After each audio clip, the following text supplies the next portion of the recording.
ठाकरे आणि भाजप यांच्यामध्ये टाकी टक्कर दिसते. ते काठोकाठ चाललेलं आहे. काय वाटतं, काय कारण वेळ होतोय. मी सकाळी तू पाहिलं तर एका चॅनलवर 46 म्हणजे पहिलं जसं निवडणूक आयोगानं आणि जी जबाबदारी मुंबई महानगरपालिकेच्या आयुक्तांवर आणि मुंबई महानगरपालिकेच्या आयुक्तांनी आणि संबंधित अधिकाऱ्यांनी जो निर्णय घेतला तो असा होता की मुंबईमध्ये एकंदरीत 23 जागांवर दोन वॉर्डच्या इथून घ्या सुरुवात मतमोजणी तिथे तिथे घ्या आणि त्याप्रमाणे 46 मतदारसंघांची मतमोजणी सुरू होती. साधारण 1 ते दीड तास ते सुरू होतं सकाळी 10 सव्वा 10 वाजता ज्यावेळेला मतदानाचं हे सुरू झालं. त्याच्यानंतर अचानक तुम्ही 85चा आकडा दाखवला. त्याच्यानंतर तुम्ही डायरेक्ट 100च्या वरती आणि 158 वगैरे दाखवलं आणि नंतर तर सरळ 227 दाखवलं. बरं 227मध्ये तुम्ही 130 BJP आणि आमचं सगळं दाखवताय, ठीक आहे.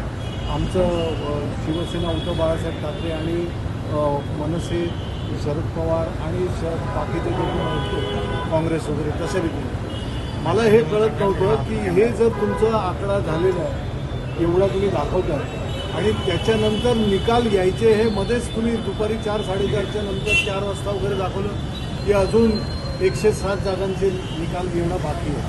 पण 107 जागांचे निकाल यायचे असतील तर तुम्ही मग तेवढ्या 227 जागांचं हे कुठून गणित काढलं होतं.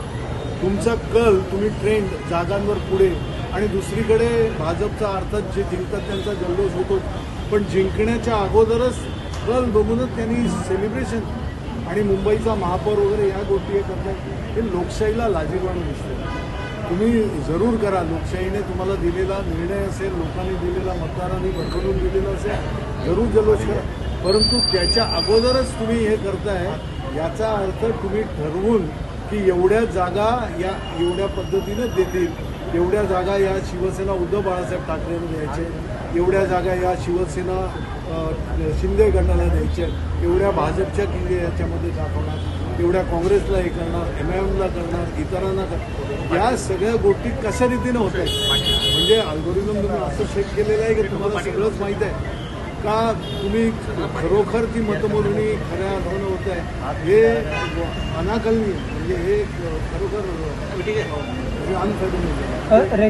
कळत नाही आहे की बाबा तुम्ही हे कशा रीतीने दाखवलं. आता सुद्धा मतमोजणी आणि आता सुद्धा डिक्लेरेशन चालू आहे, आता सुद्धा मतमोजणी होते आहे आणि तुम्ही तुमचं हे 227/227 दाखवत आहे. आता कुठेतरी 225/227 म्हणजे या सगळ्या गोष्टीला काय अर्थ धरायचा.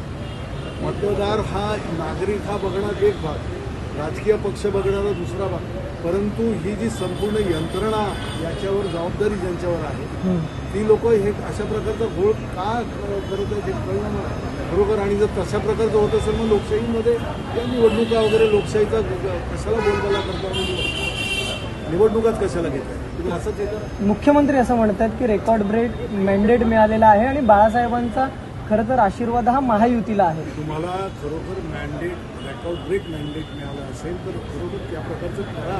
पण ते डिक्लेअर झाल्यानंतर, डिक्लेअर व्हायच्या अगोदर तुम्हाला मॅन्डेट मिळाले तुम्ही कसं कळता. आणि तशा प्रकारचे आकडे तुम्ही चॅनलवर देता कसे. कोणी तुम्हाला ते आकडे असे येतील म्हणून सांगितलं. तुम्ही ब्रह्मज्ञान तुम्हाला मिळालेलं आहे किंवा तुम्ही पहिलं ठरवून अशा रीतीने होणार आहे ते सेट केलेलं आहे हे कळायला मार्ग नाही आहे.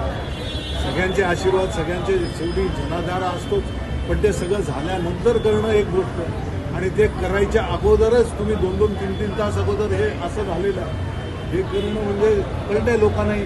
पण लोक बोलू शकत नाही. मतदार शेवटी नंतर बोलेल की अहो आम्ही ह्यानं मत दिलं होतं, ह्यानं हे केलं होतं. या सगळ्या गोष्टी येत राहत आहेत, आलेल्या आहेत, विधानसभेमध्ये झालेलं आहे, मतदार याद्यांमध्ये सगळे पाहिजे.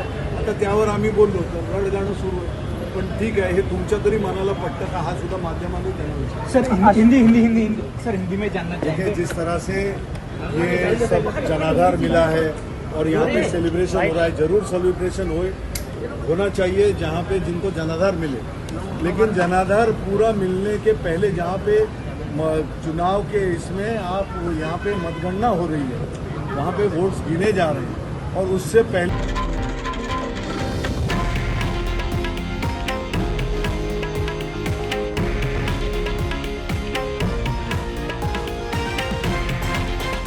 हे आहे देशातील नंबर 1 न्यूज नेटवर्क आणि आपण पाहत आहात TV9 मराठी, एकमेव.